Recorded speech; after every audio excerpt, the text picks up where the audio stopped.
Hello everyone. इस video में हम करेंगे मेंस अरिथमेटिक की। मैं कुछ बातें करूंगा एंड देन हम कुछ क्वेश्चंस भी साथ में करेंगे, जिससे आपको आइडिया भी लग जाएगा कि किस तरह से चीज़ों को करना है। ठीक है, तो सबसे पहले हम बात करते हैं कि अरिथमेटिक में क्या चीज़ें हैं जो बहुत इंपॉर्टेंट है। वो है आपकी कॉन्सेप्ट क्लियरिटी। याद रखना, कॉन्सेप्ट क्लियरिटी पे ही सारा पूरा अरिथमेटिक आपका टिका होता है ना। अब प्रॉब्लम कहाँ आती है मेंस में अरिथमेटिक में? पहला तो वेरिएबल वेरिएबल देख के हम डरने लग जाते हैं, या फिर कॉन्सेप्ट हमारा जो है स्ट्रांग नहीं है, तो हम कनेक्ट नहीं कर पा रहे डॉट्स को, जो क्वेश्चन पूछ रहा है वो समझ नहीं पा रहे हैं। या फिर क्वांटिटी बेस्ड क्वेश्चंस में दो क्वांटिटी दे देते हैं, एक बन रहा है दूसरा नहीं बन रहा है, वो प्रॉब्लम। ठीक है, तीनों प्रॉब्लम के बारे में बात करेंगे। पहला, अगर वेरिएबल और कॉन्सेप्ट का प्रॉब्लम है तो उसका सॉल्यूशन सिंपल है कि बेसिक आपका स्ट्रांग होना चाहिए। अब क्योंकि अभी टाइम नहीं है, बट क्योंकि काफी बिगिनर्स भी ये शायद वीडियो देख रहे होंगे, तो उनके लिए मैं बोल दूं कि बेस स्ट्रांग करते टाइम, फाउंडेशन के टाइम पे आप हड़बड़ी मत करना। फाउंडेशन कोर्स को अच्छे से करा करो, क्योंकि वहीं से मेंस की पूरी दिशा जो है वो बदल जाती है। काफी लोगों को लगता है कि foundation course is all about pre. नहीं भाई, यहीं से मेंस की भी तैयारी आपकी शुरू हो जाती है। ये एक मिसकंसेप्शन था जो मैंने अभी क्लियर किया। दूसरी चीज कि अगर वेरिएबल देखकर आपको डर लग रहा है, देखो क्वेश्चन के फ्रेम सिंपल होते हैं। अगर आप किसी क्वेश्चन को फ्रेम करते हो किसी तरह से, फॉर एग्जांपल ट्रेन वाला है या प्रोबेबिलिटी का टॉपिक का कोई क्वेश्चन है, तो उसी तरह से फ्रेम करना है। बस उसमें वेरिएबल दिया जाता है, थोड़ा घुमाया जाता है। तो उसमें क्या काम आएगा? Reading. One by one lines को जब आप समझते हो, डिकोड करते हो, तो अब सॉल्विंग और रीडिंग कैसे साथ में मैं बता रहा हूँ। जब भी हम प्रैक्टिस कर रहे होते हैं ना, प्रैक्टिस टाइम पे आप क्या करते हो? आंसर लाने के पीछे भागते हो। मैं हर बार बोलता हूँ, अभी एक बार रिपीट करता हूँ, आंसर के पीछे मत भागो। क्वेश्चन को ना डिकोड करना आपका मेन मोटिव ऑब्जेक्टिव होना चाहिए, मेन टारगेट होना चाहिए आपका, कि क्वेश्चन को आपको डिकोड करना है किसी भी तरह से। हर एक लाइन का जो मतलब है, मीनिंग है, क्यों डेटा गिवन है, वो सारी चीज प्रैक्टिस के टाइम करोगे तो एग्जाम में कॉन्सेप्ट क्लियरिटी अपने आप बढ़ जाएगी। क्वांटिटी बेस्ड क्वेश्चन में अगर Q1 Q2 दिया है, सॉल्व करने से पहले देख लेना कि दोनों आप सॉल्व कर सकते हो या नहीं। यहीं पर जजमेंट की बात आती है कि भाई जज कैसे करेंगे कि कौन सा अरिथमेटिक क्वेश्चन बनेगा कौन सा नहीं। एक बार हल्की सी रीडिंग आप देख के ऐसे ऐसे लोगे, आपको समझ आना चाहिए, अगर आपकी प्रैक्टिस अच्छी है। अगर प्रैक्टिस नहीं है अच्छी, तो मैं वही बोला, हर क्वेश्चन को जब आप डिकोड करोगे लाइन बाय लाइन प्रैक्टिस के टाइम, तो चीजें बनेंगी।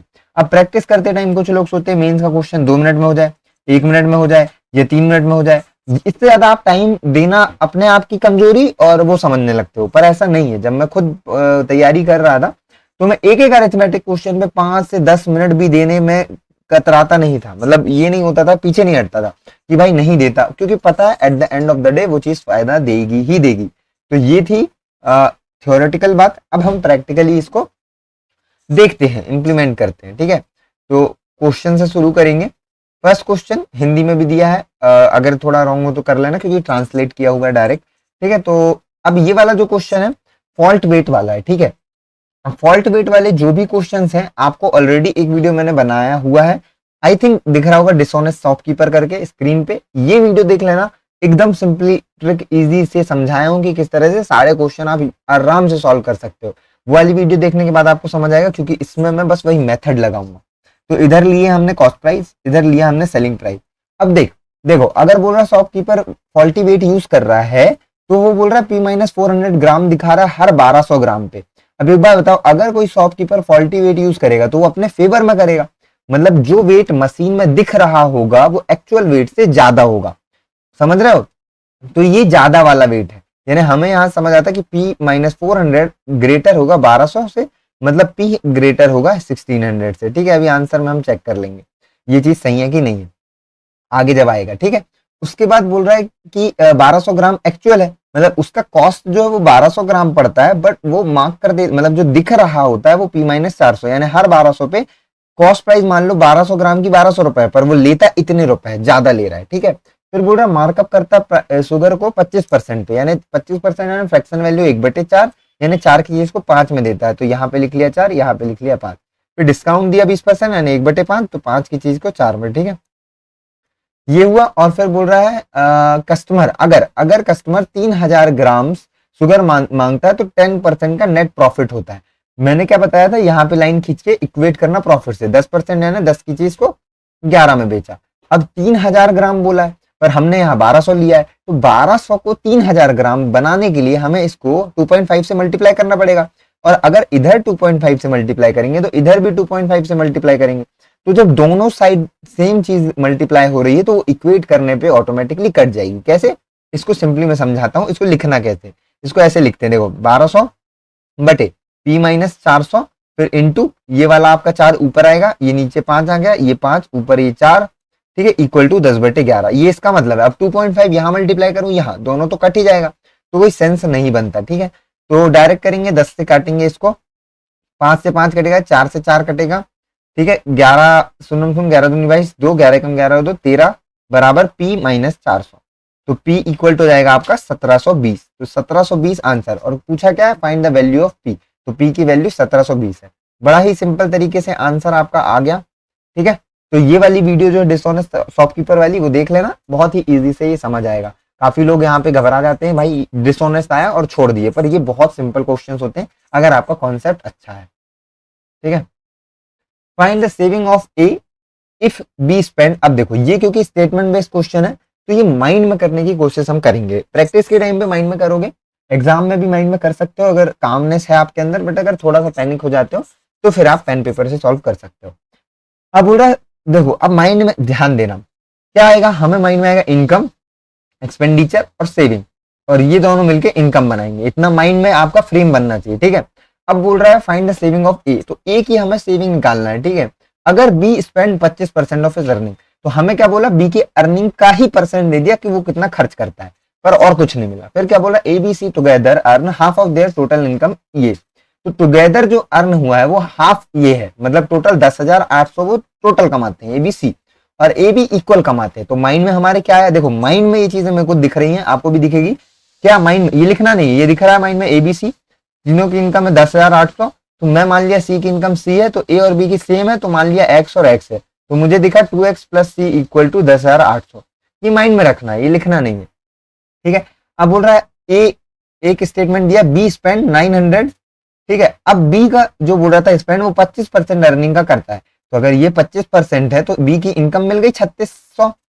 तो और क्या बोल दिया, ए स्पेंड 150 मोर देन बी, और ए की जो स्पेंडिंग है, देखो आप समझो यहाँ पे कि यहाँ पे आप क्या समझना है कि अगर बी का, देखो यहाँ पे मैं लिख देता हूँ यार, ए बी सी है, ठीक है, इनकम हो गया, एक्सपेंडिचर सेविंग। तो हमें क्या बी का क्या मिल गया यहाँ पे, एक्सपेंडिचर, इनकम भी मिल गई हमें, क्योंकि 25% खर्च करता है इनकम का। तो सेविंग भी आपको आराम से मिल गई, कितनी मिल गई, 2700। फिर बोल रहा है ए स्पेंड 150 मोर, तो ए का एक्सपेंडिचर 10,050 हो गया, वो 1050 हो गया, 150 जोड़ दिए, ठीक है। तो ए की हमें सेविंग चाहिए, ठीक है, और तीनों की इनकम हमें कितना बोल दिया भाई यहाँ पे 10,800। तो हमें तो पता है कि ये दोनों की इनकम, वो सॉरी ये सेविंग ला रहा हूँ, इनकम सेम है, इनकम सेम है 3600, तो यहाँ से आपको सेविंग मिल जाएगी। तो आराम से ओनली 1 से तो पॉसिबल है। अगर ओनली 2 से देखे तो सी का एक्सपेंडिचर दिया, आप सी के एक्सपेंडिचर से कोई रिलेशन नहीं है ए और बी का, तो 2 अलोन तो नहीं होगा। तो जब 1 अलोन इज सफिशिएंट, तो बोथ वाला ऑप्शन देखना ही नहीं है, क्योंकि अगर एक से आ रहा है अकेले से तो बोथ का तो कोई चांस ही नहीं। तो ये इजी क्वेश्चन था, ये काफी इजी क्वेश्चन था, ठीक है। आगे बढ़ेंगे। अब bag contain x red ball. अब देखो कॉन्सेप्ट अगर क्लियर है प्रोबेबिलिटी का तो बढ़िया है, आराम से समझ आएगा। रेड बॉल है बैग में, ब्लैक बॉल है और व्हाइट बॉल है। इसमें रेड एक्स है, ब्लैक 2y है और व्हाइट y है, ठीक है। The probability of picking 3 balls at random, कोई भी तरीके से रैंडमली हम निकाल रहे हैं, तो डिफरेंट कलर की होगी सब, तो 2/17 उसकी प्रोबेबिलिटी आती है। और टोटल नंबर ऑफ बॉल जो है ये है 18, यानी कि x प्लस 3y की वैल्यू जो है वो 18 है, ठीक है। तो हमें चाहिए 2x प्लस 3y, ठीक है, ये निकालना है हमें, है ना। अब अगर ये गलती से, अब देखो अब यहाँ पे एक और चीज सोचो, मेंस में कई बार क्या करता है, ये दिया ये हमने निकाल लिया x प्लस 3y, और यहाँ वो बोल दिया 2x प्लस 6y की वैल्यू बताओ। तो हम सोचेंगे यार यहाँ तो x की वैल्यू भी चाहिए, y की वैल्यू भी चाहिए, है ना। पर यहाँ दिमाग लगाओ कि इसका तो जस्ट डबल होता है ना, x प्लस 3y का डबल 2x प्लस 6y, तो 18 दूनी 36, तो ये डायरेक्ट आएगा। पर यहाँ ये नहीं पूछा है, तो हमें सॉल्व करना पड़ेगा, ठीक है। 18 बॉलों में 3 बॉल निकालने की टोटल मतलब जो संभावनाएं होंगी, प्रोबेबिलिटी होगी, वो 18c3 होगी। और डिफरेंट डिफरेंट निकाल रहे हैं, तो xc1 होगा इंटू 2yc1 इंटू yc1, ये लिख रहा हूं मैं, इक्वल टू 2/17। अगर इसको हम सिंप्लीफाई करें तो यहाँ पे आ जाएगा x into 2y into y upon इसका होता है ना 18 फैक्टोरियल, मैं जानबूझ के लिख रहा हूं ताकि कंफ्यूजन ना हो, 18 फैक्टोरियल अपॉन 18 माइनस 3 यानी 15 फैक्टोरियल इंटू 3 फैक्टोरियल, इसकी वैल्यू 2/17। अब जब हम यहाँ पे 18 इंटू 17 इंटू 16 इंटू 15 फैक्टोरियल कर देंगे तो ये तो कट जाएगा, इसकी वैल्यू होगी 3 इंटू 2 यानी 3 दूनी 6, और इसको 3 बार में काट दो, 17 से 17 काट दो, तो बचा क्या, 16 3 48 दूनी 96, यही बचा। रुक जाओ, 18 C3 है ना, तो नीचे 15 आ गया और 3 दूनी 6 आ गया, तो 15 से तो 15 कट गया, 3 दूनी 6 3 18 हो गया, ठीक है। 16 3 48 दूनी 96, तो x इंटू यहाँ 2x y² है, ठीक है, इक्वल टू क्या हो जाएगा आपका 40। अब देखो यार 2 भी कट ही जाएगा, तो इसको भी हटाओ, एक काम करो xy² इक्वल टू 48, ठीक है। अब यहां से हमें x और y की वैल्यू आराम से मिल जाएगी, कैसे मिल जाएगी, देखो ऐसे मिलेगी, x इंटू y² है, 48 को आप क्या लिख सकते हो, 2 से काटोगे, 2 फिर 2 मतलब 12, 2 6 होगा, 2 और 3, 2 दूनी 4 दूनी 8 दूनी 16 3 48, ठीक है। तो यहाँ पे y² दिया है, तो हो सकता है y यानी आपका 2 का स्क्वायर हो जाए, ठीक है। तो 2 का स्क्वायर अगर हम लिख दिए और इंटू कर दिए तो 2 दूनी 4 और 48 है तो 12, ठीक है। दूसरी कंडीशन क्या हो जाएगी, 4 का स्क्वायर लिख सकते हैं यानी 16 और 3 48, यानी दोनों केसेस में एक्स और वाई की दो दो वैल्यू हमें मिल रही है। पहले केस में एक्स अगर 12 है तो वाई हमारा 2 है, दूसरे केस में अगर एक्स 3 है तो वाई हमारा 4 है। पर बोला क्या था, इन तीनों का सम ये है, तो ये वाले इक्वेशन से आप फॉर्मेट कर दो x plus 3y equal to 18। तो अगर पहली वाली कंडीशन ये वाली रखोगे तो 12 प्लस 3 दूनी 6 18 हो रहा है बिल्कुल, दूसरे केस में 3 और 4 तिया 12 नहीं हो रहा, तो ये वाला आपका सही है। तो x की वैल्यू 12 है और y की वैल्यू 2 है। निकालना था 2x यानी 12 दूनी 24 प्लस 3 दूनी 6 24 6 30, तो ये आपका आंसर है। बहुत ही सिंपल क्वेश्चन, कॉन्सेप्चुअली स्ट्रॉन्ग और अच्छा क्वेश्चन। अब आ गया क्वांटिटी बेस्ड, हालांकि इसमें सेकंड क्वांटिटी काफी छोटी दिख रही है। What will be the speed of car, अगर ये कवर करता है किलोमीटर पर आवर में, तो 3.6 किलोमीटर है। टाइम को आपको आवर्स में ही कन्वर्ट करना है क्योंकि किलोमीटर पर आवर में चाहिए, तो 4/60 करोगे तो ऊपर 60 आ जाएगा, ठीक है। ये हटाओगे तो अपॉन में 10 आ जाएगा, ये कट जाएगा, 4 नहीं है 9 6 54, तो ये तो आ गया भाई आपका 54 किलोमीटर पर आवर। अब इसको मैं मिटा देता हूँ और फर्स्ट क्वांटिटी अब हम देखेंगे सॉल्व करने लायक है या नहीं है, ठीक है। हालांकि मीन्स में आपको क्वेश्चन करने से पहले ही देखना है, ठीक है। दूसरा तो सिंपल दिखा तो मैं निकाल दिया, बट ऐसे में आपको नहीं करना है, ठीक है। Time taken by car A to cross D metre long tunnel is equal to the time taken by, time को इक्वल कर दिया, ए का टाइम और बी का टाइम, डिस्टेंस डी किया, ए की स्पीड हम मान लेते हैं ए एस है और टाइम इक्वल है बी का डी प्लस 60 मीटर अगर करता है बी एस से, तो ये इक्वेट हो गया। फिर बोल रहा है बी की स्पीड ये, अब देखो ये मीटर्स में दिया है, खैर मीटर की स्पेलिंग गलत है, ठीक है, मीटर्स में दिया है, तो ये आपको पता है किलोमीटर पर आवर को मीटर पर सेकंड में 5/18 करते हैं, तो यहाँ पे ये आपका 30 हो जाएगा स्पीड, है ना। रुक जाओ 5/18 ना, तो 18 0.6 तो 6 पंचे 3 आएगा, सॉरी 3 मीटर्स पर सेकेंड, तो ये बी एस की वैल्यू जो है वो 3 है। और क्या बोल रहा है कि नहीं, बी की स्पीड जो है इतने more than the car of A, तो बी एस बराबर ए एस मतलब ए की स्पीड प्लस 3 कर दो, है ना, मीटर पर सेकंड में ही ले रहे हैं हम। Speed of car C is 125% of A, तो सी की स्पीड जो होगी 1.25 सी मान लो, वो ए मान लो ए एस, ठीक है। C covers 2.16 kilometre in 2.4 minutes, minutes को सेकंड में बदलोगे, इसको 60 से मल्टीप्लाई करोगे तो आपका क्या आ जाएगा 4/10 2/5 12 दूनी 24, तो आ जाएगा आपका 144, यही आएगा। इतने ही सेकंड होंगे ना, 6 चौके 24 2 6 दूनी 12 2 14, हाँ इतने सेकंड्स हैं। किलोमीटर को मीटर में बदलोगे तो ये 1000 से मल्टीप्लाई होगा, तो ये तो जाएगा ही, एक जीरो आ जाएगा। एक बार में काटोगे तो बचेगा 6 50 6 56 6 62 72 720 14 5 70, तो 15, तो सी की स्पीड आ गई आपका कितना 15 मीटर पर सेकेंड, और ये इतने परसेंट है कार ए का, इतने परसेंट मतलब 5/4, यानी ये 4 और 5 है, ये सी का वैल्यू है, ये ए का वैल्यू, सी का अगर 15 है तो ए का 12 हो जाएगा, तो ये 12 हो जाएगा और ये 15 हो जाएगा, ठीक है, ये 15 हो जाएगा।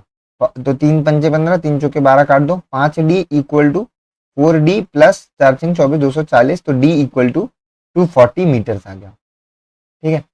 अब क्योंकि ये बोल रहा था find the value of D in metre, तो डी की वैल्यू ये है और ये वाले की वैल्यू ये है, तो obviously quantity 1 is greater than quantity 2। ठीक है, सिंपल। अब ये वाला बहुत अच्छा क्वेश्चन है, इसको एक बार रीडिंग ले लेना आप। मैं नीचे डायरेक्ट इंग्लिश वाले पे चले आऊंगा। ठीक है, एक मिनट थोड़ी देर पॉज कर लो और रीडिंग ले लो। बहुत अच्छा क्वेश्चन है ये वाला। ठीक है, there are two families A and B, each having two members, one elder one younger. The ratio of percentage, अब यहाँ पे चीजें कंडीशन दी है, तो दो फैमिली ए एंड बी मान लो और इसके दो दो मेंबर मान लो, और ऐसा मान लो कि ये वाला मेंबर इस वाले से बड़ा और ये वाला मेंबर इस वाले से बड़ा है। सिंपल। और एक काम करो, इसको A B C and D मान लो स्मॉल में। अब क्या बोल रहा है, the ratio of percentage of younger member of family A यानी बी, है ना, इसका ratio younger member of family B यानी डी 15/x है। ये रेशियो निकल गया आपका। ठीक है, तो आपका क्या निकल जाएगा, बस इतना ही रेशियो आपका मिला है, 15:x। ठीक है, ठीक है। एंड यंगर मेंबर, एक सेकेंड ना, क्वेश्चन कुछ चेंज तो नहीं है।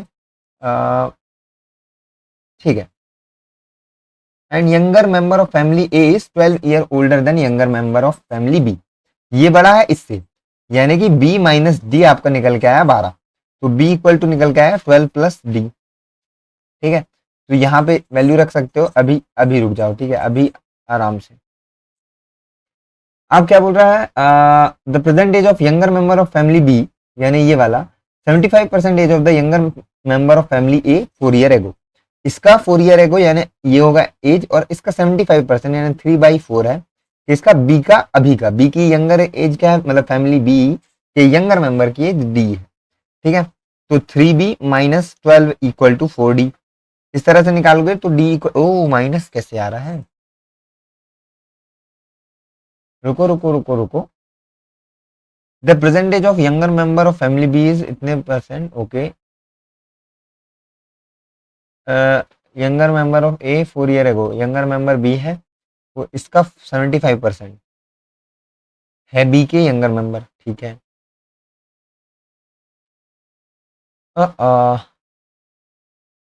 अच्छा बी और डी है, सॉरी यार, बी और डी है ना, मैं डी में इक्वेट कर रहा हूँ, माय बैड। ठीक है, आगे क्या दिया, in a family A ratio of percentage of younger member to the elder member, यानी कि यंगर मेंबर की बी है और एल्डर की ए है, और इसका रेशियो x+2/x+3 है। ठीक है, इतना हमें मिल गया। अब यहाँ पे एक चीज समझ आ गई, बी को डी में बदला जा सकता है, तो बदल देते हैं। क्वेश्चन नीचे पूछा है ना लास्ट में, वो देख लेंगे हम। अब इसमें अगर हम बी की वैल्यू 12 प्लस डी रख देते हैं यहाँ पे, ये वाली, तो 12 प्लस डी रखेंगे -12 इक्वल टू 4d। तो 12 3 36 में से 12 जाएगा तो 24, और 3d उधर जाएगा तो d, तो d की वैल्यू आ गई 24। अब क्या है, b जो है 12 ज्यादा है, यानी ये हो गया 36। और क्या दिया है, बी और डी का रेशियो। ठीक है, बी और डी के रेशियो से हमें कोई काम नहीं पड़ने वाला। यहाँ पे, हाँ यहाँ पे बी और ए है ना, तो बी की तो यहाँ वैल्यू ही आ गई 36, है ना। ए की वैल्यू हमें निकलते नहीं दिख रही क्या, कुछ दिया था यंगर मेंबर, अच्छा ये दिया है ना, फैमिली ए का 12, नहीं नहीं नहीं, ये भी नहीं दिया है। तो यहाँ पे ए और सी की वैल्यू तो मिल नहीं रही है, ये रेशियो दिया है ना, रुक जाओ एक मिनट, यहाँ कुछ है नहीं है। 36x+108 इक्वल टू ax+2a, है ना। अब यहाँ से निकालना तो पॉसिबल नहीं है। कोई डेटा दिया है, देखो, दो मेंबर हैं, ठीक है, ratio of percentage younger member A to younger, ठीक है, रेशियो निकाल के भी कोई मतलब नहीं है, एल्डर मेंबर्स की बात ही नहीं हुई है। ठीक है, बट यहाँ एक चीज समझ आ रहा है कि अगर ये रेशियो निकल रहा है ना, तो ये पक्का इवन ही होगा, क्योंकि इवन प्लस इवन ही करके होगा, है ना। तो एक्स की वैल्यू यहाँ क्या हो सकती है, नहीं इवन जरूरी नहीं है यार, 3 से भी तो कटेगा ना। अगर एक हो गई, ठीक है, जस्ट इमेजिन एक हो गई, तो ए की वैल्यू क्या आएगी, यहाँ 3 हो जाएगा, 12 3 36, तो 4, एक सेकेंड, यहाँ 3 होगा ना, तो 12 बार में मल्टीप्लाई कर रहा है, तो 12 चौके 48 हो जाएगा। अगर 2 हो गया तो 9 बार में करोगे तो 5 या 45 हो जाएगा। ठीक है, 3 करो नहीं 4 करोगे तो 6 छांग 36, तो 4 3 7 छंग 42, 5 नहीं हो सकता, 6 हो नहीं, हो 7 नहीं, 8 नहीं, 9 10 10 हो सकता है, 12 तिया तो 13 तिया 39। ठीक है, और क्या, 18 दूनी 36 ना, तो 16 भी हो सकता है, तो 16 3 19 तिया 57 हो जाएगा। और क्या हो सकता है आपका, बस 36 34 भी हो सकता है ना एक बार में, तो ये 37, तो ये पॉसिबिलिटी है ए के एल्डर वाली एज की संभावनाएं। ठीक है, अगर आप वैल्यू पुट करोगे तो ये कुछ वैल्यूज आ रही हैं जिसके बेसिस पे हम एल्डर वाले की एज निकाल सकते हैं। हालांकि ऐसे क्वेश्चन जब भी आएंगे ना, ऐसे क्वेश्चन रुक जाओ, क्या हो गया, हाँ, ऐसे क्वेश्चन जब भी आएंगे ना, तो आपको याद रखना इस केसलेट में आपको या तो 2 क्वेश्चन मिलेंगे एक एक नंबर के, या फिर एक क्वेश्चन मिलेगा 2 नंबर का। ठीक है, आराम से। इसमें मेरे हिसाब से मैं पूछ कुछ तो देता जिससे एल्डर वाली कुछ निकलती। After how many years will the age of elder member of family be इतना percent of the age of elder member. ओ भाई साहब, रुक जाओ, यहाँ ना डेटा इनसफिशियंट है एक्चुअली ना, इसका ऑप्शन रखता हूं मैं ए बी सी डी ई करके, कुछ ईयर कुछ ईयर कुछ ईयर कुछ ईयर और कैन नॉट बी डिटरमाइंड। देखो, इसमें क्लियरली ऊपर वाला भी एक बार देख लेता हूँ कहीं यहाँ तो नहीं है। 8 द यंगर, ठीक है, 12 ईयर ओल्डर है, यंगर, ठीक है, द प्रेजेंट यंगर इतना है, यंगर से रेशियो ऑफ द, ठीक है। ए ये लाइन रह गई। In family be the elder member of is x year older than younger member. ठीक है, रुक जाओ, एक्स ईयर, ठीक है, तो एक्स की वैल्यू ये है, यानी ये वाला जो है इससे एक्स ज्यादा है, एक्स ईयर ओल्डर है यंगर मेंबर से। मतलब यहाँ लिखता हूँ clean, A B C and D की एज, बी है 36, डी है आपका 24, और इसकी पॉसिबिलिटी निकल रही है 48, 45, 42, 39, 57 और 37। और ये एक्स ईयर ओल्डर देन है ये वाला इससे, तो एक्स की वैल्यू अगर 1 हुई तो 25, 2 हुई तो 26, और क्या बोल, अरे यार ये 2 नहीं है, हाँ ये 4 है ना, हाँ 4, 4 हुई तो 28, 10 हुई तो 34, 16 हुई तो 40 और 34 हुई तो 58।